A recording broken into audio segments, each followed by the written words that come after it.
Welcome to a history of the Roman Republic. This is Melinda Cole Klein.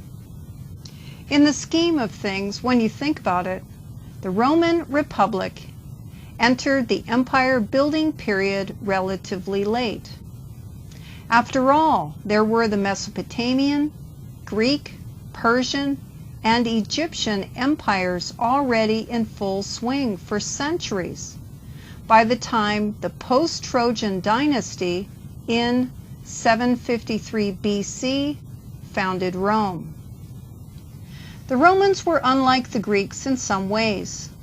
First, they extended citizenship to foreigners and incorporated them into their systems.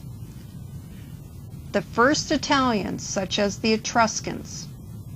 After 500 years, from 509 BC of rule, Rome had in place by 30 BC control over provincial areas around the Mediterranean, similar to what Alexander the Great had accomplished.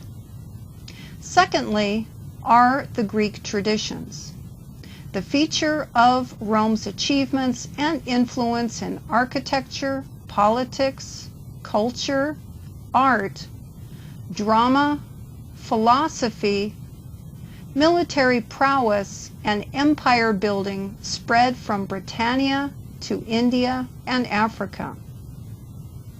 The Latin tribe called the Romans chose well in establishing a settlement along the Tiber River. Their region was called Latium. It stood between north and south along communication and overland and port travel routes. The river itself offered Romans an abundant supply of fresh water, critical to population growth and agricultural production. In addition, the 7 hills surrounding allowed the Romans an excellent position as outposts for observation and trade.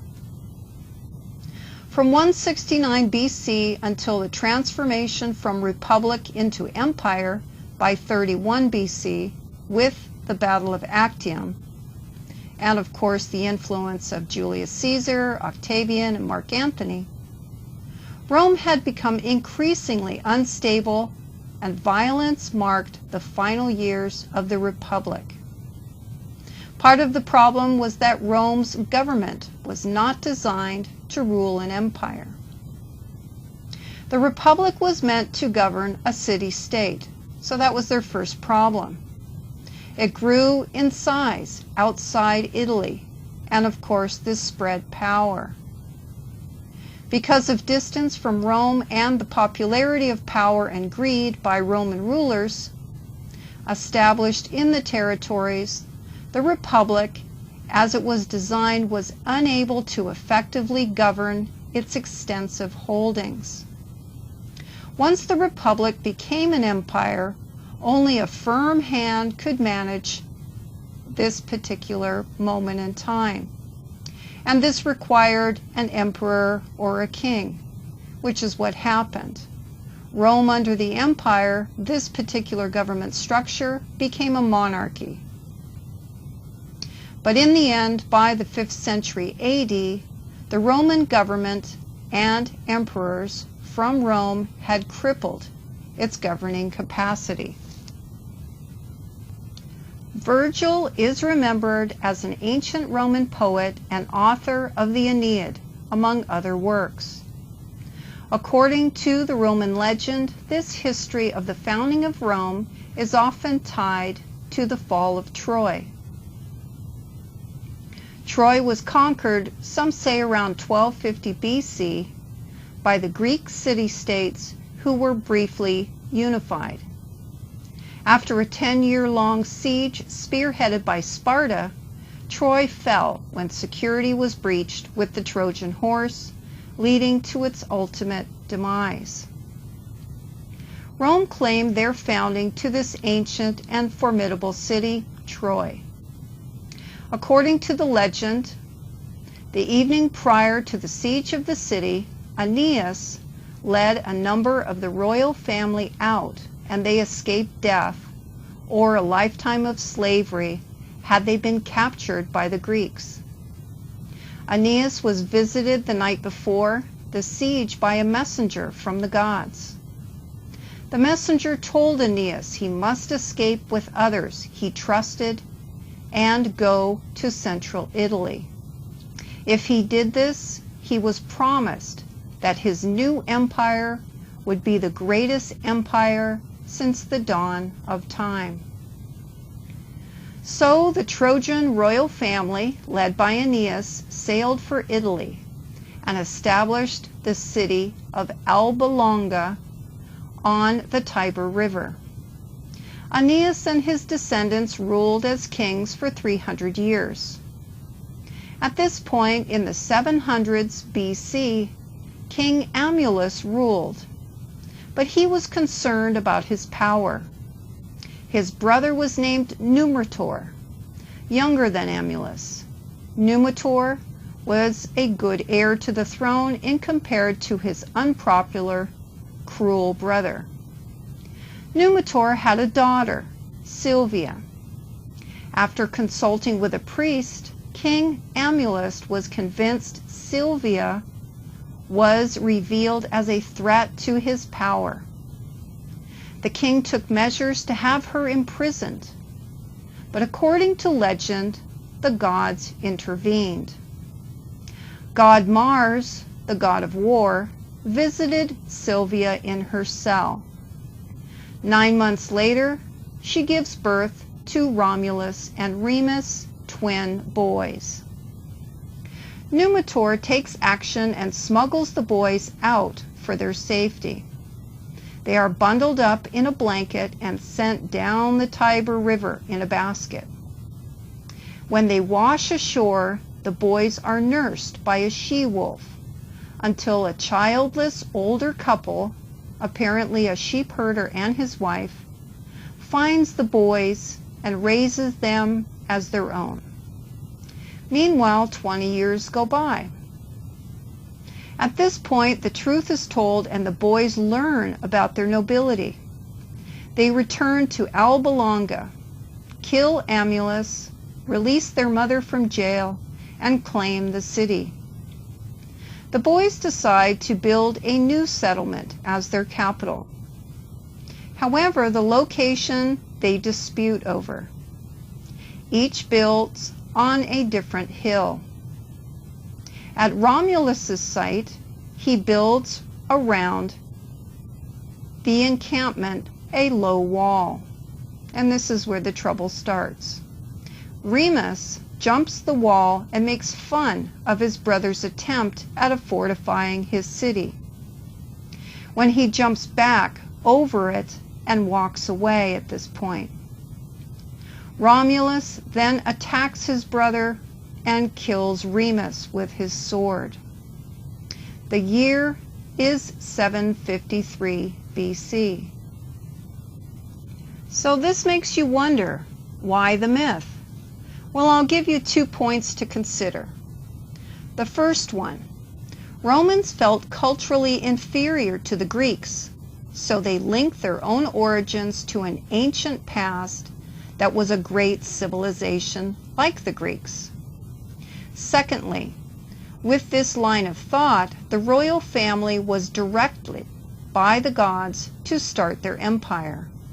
This implies they were the chosen ones, destined to create a vast empire, better than their neighbors the Greeks, the Egyptians, and the Mesopotamians. Archaeological evidence dates the founding of Rome at about 753 BC. As mentioned, Rome was built on a good site along the Tiber River. This area was supplied with ample fresh water and facilitated trade and transportation. Food production and trade enabled the population to increase and the culture thrived. While Italy had many ethnic peoples, the Romans became known as the Latin tribe because of their language. Romans would adopt Greek culture and developed alongside the Etruscans, who took over by 619 BC until 509 BC. These people were Greek in their traditions of politics, culture, and trade. They were more civilized than the Romans. However, the Romans learned from them and adapted by the time they took over Rome from the Etruscans in 509 BC. From the Etruscans, the Romans learned about the polis and Greek politics. This was now the birth of the Roman Republic. Gladiatorial shows were an integral part of Roman society. They took place in amphitheaters, the first permanent one having been constructed at Rome in 29 BC. Perhaps the most famous was the Flavian Amphitheater, named the Colosseum in the Middle Ages after the Colossus statue of Nero that stood at its entrance. This outdoor oval 5-story structure seated 50,000 spectators. However, amphitheaters were located throughout the empire. Given the vast sums of government and private monies dedicated to the slaughter of wild animals, criminals, Christians, and trained gladiator slaves, it reveals to us that the Romans felt very strongly about their games. The entertainment was rivaled by the grandeur of the public baths and circus races. Gladiatorial games were held from dawn to dusk. Contests to the death between trained fighters were the main event, held in the afternoon. Most gladiators were slaves, captured in war, or condemned criminals. The fighting of beasts was popular. Bears against lions or bulls, elephants, tigers and buffalo were used as well, either for sport or shooting by important nobles who were protected behind iron bars. And then there was fighting each other or eating unarmed people, especially Christians sentenced to die. These bloodthirsty spectacles, for example, 5,000 beasts were killed in one day when Emperor Titus inaugurated the Colosseum in 80 AD, were extremely popular with the people of Rome. It has been argued that the games fulfilled both a political and social need. Gladiatorial events were the television of the day, as the masses were entertained and their minds were diverted from their unhappy lives or the political situation at the time. Thus, there were fewer revolts because of the gladiatorial events. All the while, politicians paid for the games to remind the public how good he was to them. Secondly, the games illustrated to the public the fact that they controlled to the state, and the emperor and their lives hung in the balance. Rome became a polis with a government structure that was similar to the Greek polis. Like ancient Athens, Rome did not have a king or emperor, but citizen assemblies with voting that appeared to be democratic. In Rome, all male citizens, regardless of wealth, could vote. But it was not truly democratic because the average citizen was a spectator, not a citizen who joined in the debates to create laws and discuss ideas. However, all could vote. It was the wealthy elite landowners, however, that ran the system. Also, every Roman citizen was assigned to a group to vote, and these were called a century. There were 193 centuries in Rome. This structure was different from the one big group of voters in the polis of Athens. All centuries were not equal in numbers, and the group you were assigned to was based on your wealth. A majority of yes votes carried the one vote of the century. 98 of the 193 centuries were made up from the people who had money and could trace their ancestry and history to the important families who founded Rome. These were the patricians, in essence 5% of the population. The other 95 centuries were from 95% of the population, a group whom could not trace their ancestry back to the founding and were more than likely foreigners who had become citizens. They were poorer. As you can see, they could never carry a majority of all the centuries toward their interest. Political power in Rome favored the patricians. All political offices were held for 1 year. The cursus honorum had offices offering patricians active participation in their government. So it looked like this. 2 consuls, minimum 42 years old, to run for office. They were co-rulers, and they had commanded large-scale armies. The praetors, minimum 39 years old. There were 6 positions. They held judicial functions. They filled in for consuls if these people were away at battles. They commanded battalions themselves if called into service. The aediles, minimum 36 years old, 4 positions. Responsibilities: they maintained the temples, organized the gladiatorial games, maintained public works and the markets. They also served as civil judges.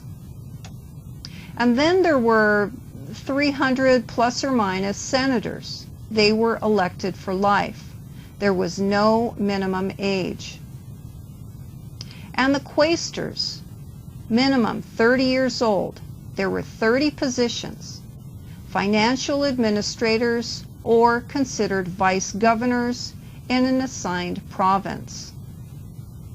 Election to office was done from the bottom to the top following 10 years at a minimum of military service to be qualified to run for political office. You had to be a patrician minimum of 30 years of age to start. I'd like you to remember something. Throughout the history of the Republic, the Senate ran Rome. Elected city officials did not receive a salary. They had to afford to be away from home. The Roman political machine controlled all aspects of Roman life. Which wars to fight, how religion was worshipped, how the money was collected and spent, what were the laws, and how justice was enforced. There were 2 social classes, the patricians and the plebeians. The patricians, as mentioned, were 5% of the population, leaving the rest, 95%, as plebes. Early plebes could not marry into the patrician class and were not eligible to hold public office, no matter how wealthy and powerful they were. By the 5th century BC, the plebes were not happy with this system, so they decided to do something about it. This led to a long political struggle over this issue. This 200-year political struggle between the patricians and the plebeians was known as the conflict of the orders. With this struggle, there was no violence, and by 287 BC, the plebes had been successful for 2 reasons.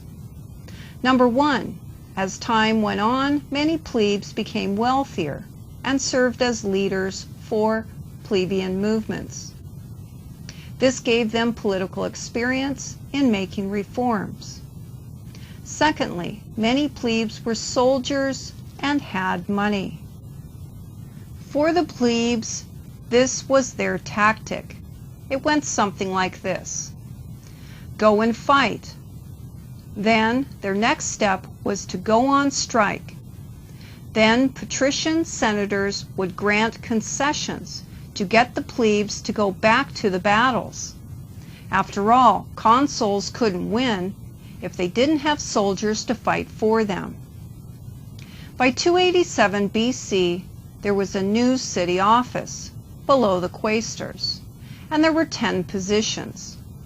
You had to be a plebeian, a minimum of 20 years of age, and had interests in creating laws for the betterment of the common man.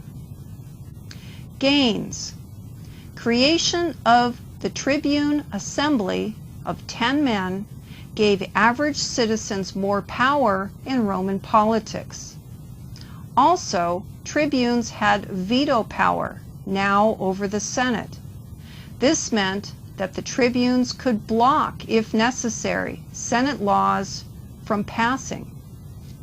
In time, tributes would make it into all aspects of the cursus honorum. This is the Roman political ladder. A few tribunes even made it as consuls. A social concession was intermarriage between plebes and patricians. Children from mixed marriages were the class of the father. Now there was social, political mobility. While Roman politics seemed to be becoming more democratic, the senators were either rich plebes or patricians who had little regard for the poor, unemployed, or landless veteran. By 287 BC, the Senate still ran Rome. Why was Rome so successful in amassing such a huge empire for so long? Were they so different from Greece after all? I would like you to consider the political power equation. Dignitas plus Gloria equals Auctoritas. This, of course, means dignity plus Gloria equals authority. Dignitas. Every Roman plebe or patrician inherited a certain amount. This represented your family standing or rank in Roman society. These were accomplishments by ancestors in politics and the military. The point was family success brought and contributed to more dignitas. Every Roman knew about each other's family history back to the beginning of the Republic, 509 BC. How was this continually relived for all to see? Here are the most important factors, and they include the following. Number 1, Romans who could afford it gave constant visual reminders. The best example was the funeral plays held in the Forum. These plays were huge events. The family was honored with the dead relative by hosting a play in his honor. Actors were hired to wear togas and wax masks of not only the recent dead, but included in the reenactment of the family history, all of the important ancestors were played out. The actors played the role of the dead relative by retelling of their accomplishments for the audience. The funeral play masks were made from the marble busts in family homes. These busts, with brass plaques listing accomplishments and names, influenced not only visiting the family homes, but the boys expected to contribute during their life as adults their accomplishments, thus building onto the dignitas for future generations. Number 3, another form of visual history was the wearing of a toga. Depending on your accomplishments, a Roman wore a toga adorned in a certain way. First, consuls. they wore togas with a purple stripe. Secondly, gold was added to togas for military victory. This system of visual history kept each family's dignitas alive for generations. This visual history inspired in boys and girls to build on their family's dignitas. For men, the only career paths were the military and politics. For patrician and later plebeian women, it was a good marriage to a distinguished Roman. The cursus honorum, as mentioned, was the political ladder of honor. The goal was for nobles to win election after military service. In doing so, they created Gloria. Gloria was the accomplishments by the individual that contributed to the family's dignitas. How was Gloria achieved? I would like you to think of the following 2 points. Number 1, a noble wanted to be consul to lead armies into battle. He offered leadership and strategies, but did not lead in the charge. Number 2, accomplishments, their battle victories, were celebrated in triumph. These public events were parades that lasted from 4 to 6 days in Rome for all to see. This way, all Romans, rich and poor, could keep on top of how successful or not their military leaders were. This was a public recognition of Gloria. The men who ran Rome numbered around plus or minus 10 at any given time. These men had the most auctoritas. To get auctoritas of Rome, a general had to make his way through the ranks, win many wars, and aim to be elected consul of Rome. The quest for auctoritas kept Romans fighting year after year. After all, each Roman wanted more gloria to be able to obtain auctoritas. He was only born with so much dignitas. This kept the Roman Republic at war. And there was a war every year except for 2. Lastly, as an empire, they were effective and long-lasting because they treated their conquered peoples well, offering them citizenship and military honors as soldiers based on a system of merit. But by 264 BC, Rome had unified Italy, but was in essence divided into 2 parts. Half were defeated peoples granted Roman citizenship. They could vote, become consuls, and did not feel like conquered peoples. They believed in the Republic and enjoyed its customs, such as going to the baths, gladiatorial games, and living a civilized life in urban settings.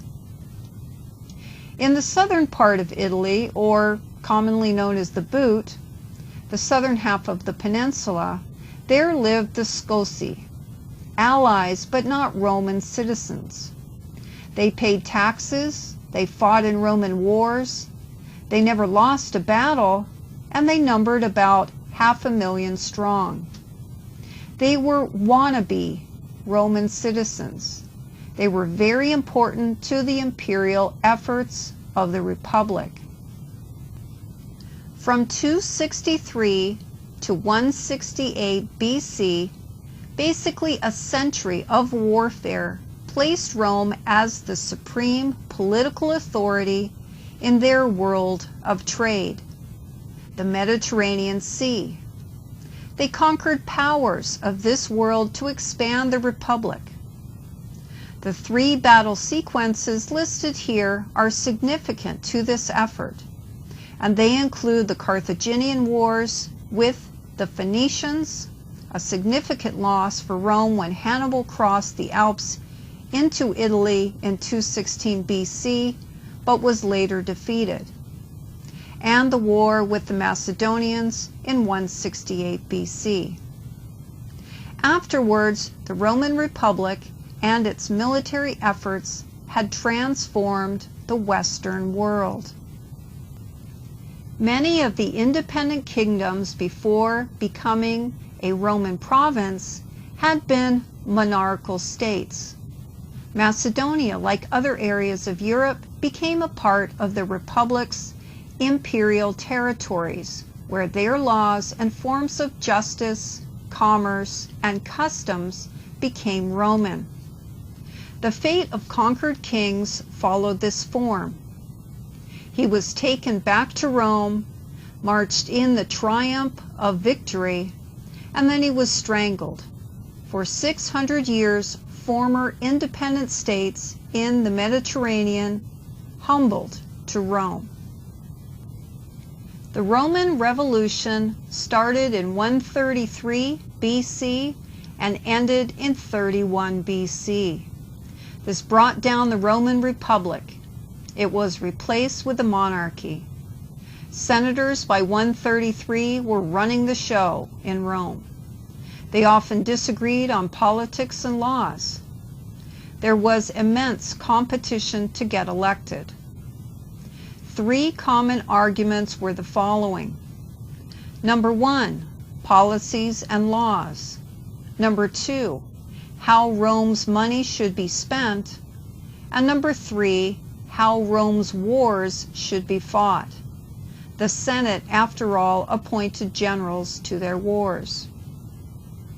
Before 133 BC, Roman nobles always accepted political defeat, and no illegal or violent means were used to reverse or prevent political defeat. However, by 133 BC, this feature had changed. This is the turning point in the Republic.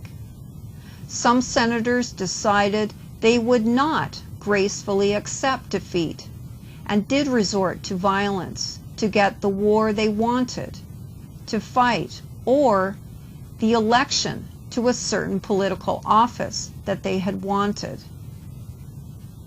This was done through bribes and physical abuse, also to get their legislation passed as well. At the same time, there were many poor people without land and now living in Rome's urban center. This created unemployment and urban squalor. The Tribune Assembly stood for improving the common man's interests.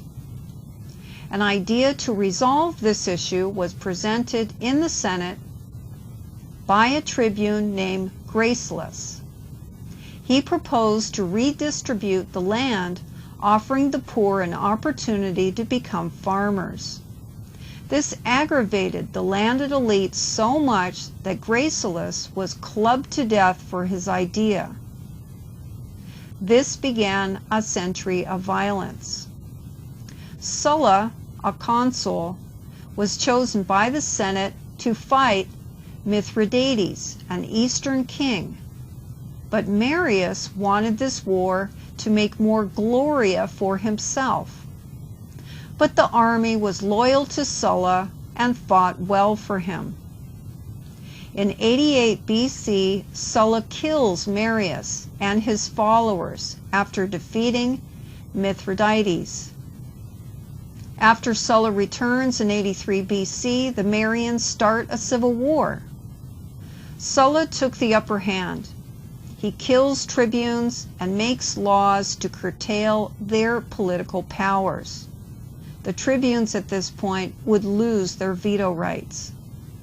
Then he does something rare. Sulla retired.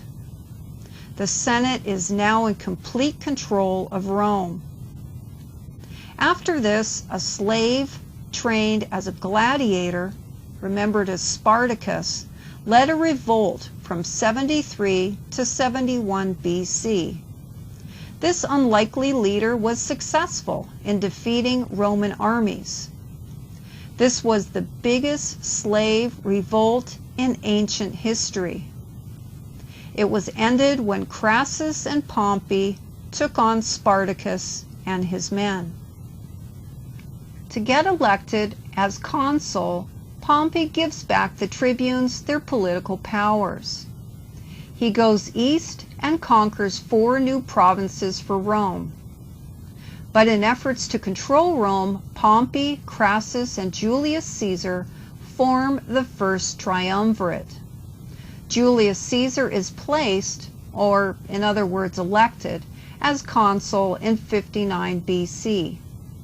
He gets things done for the other 2 while in office, such as getting land for Pompey's veterans who fought hard for him. But Julius Caesar was not happy. He wanted Gloria, so he goes west. He is elected as governor of 2 provinces. This would be northern Italy and what is today southern France. He conquers for Rome the rest of Gaul, which is the main body of France, and by doing so added a huge province to the Republic.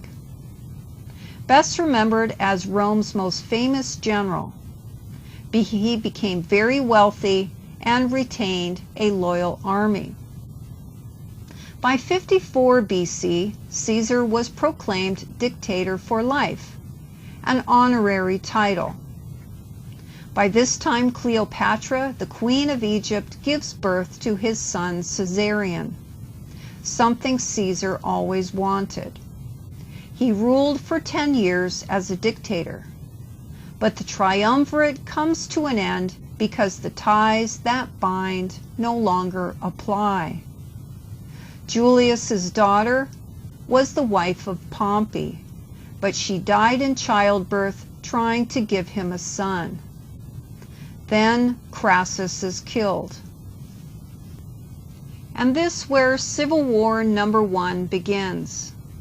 Pompey and Caesar at this point are the most important men in the Roman Republic by 49 BC. Pompey makes a bold move. He tells Julius Caesar he cannot return to Rome without relinquishing his wealth and money. Caesar, of course, says, "No, I did this for Rome." Pompey said he did it for his own greed and quest for power. Caesar ultimately wins against Pompey, but before Pompey was captured, he was killed in Egypt by assassins.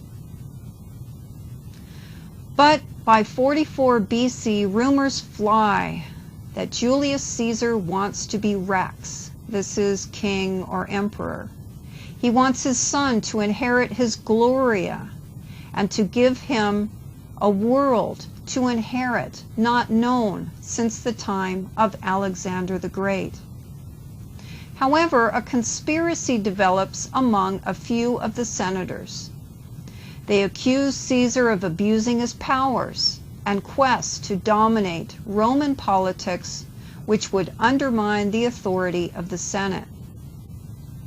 March 15th, in the year 44 BC, Roman senators killed Julius Caesar in the Forum. But the true power of Rome lies in its army, and Mark Antony finds the conspirating senators who killed Caesar, thus avenging his death. Caesar left his money and Gloria to his nephew Octavian.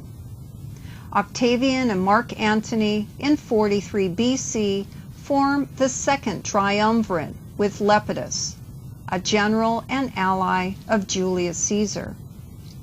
After the conspirators who killed Julius Caesar are killed in return, these individuals return back to Rome.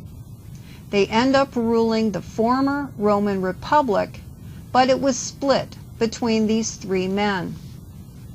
Lepidus is given North Africa. Octavian is given Gaul, which we know today as France, and Italy, with Rome to rule from. And Mark Antony is given the East, which includes the rich lands of Egypt and other eastern territories. Antony eventually becomes so infatuated with Queen Cleopatra, he lost sight of his objectives in his rule of the East for Rome. He is 45 at this point. Cleopatra is 30 years old, a mature woman, and the mother to the only son Julius Caesar had ever had legitimately. With her husband Antony, in time, the couple would have twins, a boy and a girl. By 30 BC, Cleopatra is not happy with the way Antony is ruling in the East. She demands return of some territories that had belonged to Egypt. Antony, so in love with her, cannot deny her anything. He gives her what she demanded. Queen Cleopatra knew that this claim was an act of war. Yes, it got the attention of the Senate in Rome and challenged the authority of Octavian. Civil War number 2. Octavian declared war on Egypt. Both navies met off the coast of Greece, to which history remembers this encounter as the Battle of Actium. Ultimately, this becomes a victory for Rome, as Antony followed Cleopatra's ship because she thought he was dead and the war was lost. Rome declares a victory, and the Egyptian rulers are hounded. Once their location was known, rather than be taken to Rome and paraded in the victory ceremony and then subsequently killed, they decided to end their own lives. While their 2 children had been secretly removed for safekeeping, they too were in time discovered. Octavian had Caesarion killed. This boy had been the young son of Julius Caesar and Queen of Egypt, Cleopatra, a true threat to Octavian's rule. But Octavian's sister raised the children, the twins, because Antony had married this sister of Octavian to show political loyalty. So once again, Egypt becomes a Roman province by 31 BC. This is the official end of the Roman Republic, the Battle of Actium. Now Rome is ruled by one man, Octavian, who the Senate names Augustus, which means first ruler. This began a monarchy for Rome. In addition, Augustus adopts the name Caesar onto his list of names. This empire lasted just over 400 years. I wanted to mention this film from 1963 titled Cleopatra, starring Elizabeth Taylor, Rex Harrison, and Richard Burton, along with others. This is a must-see, not only as a testament to this time and place, but in regards to filmmaking, costume design, and sets, such as the entrance of Cleopatra upon the arrival to the imperial capital of Rome with Caesar's little son Caesarion, and the challenges the stars placed on the completion of the film. Make a point to watch it sometime in your life.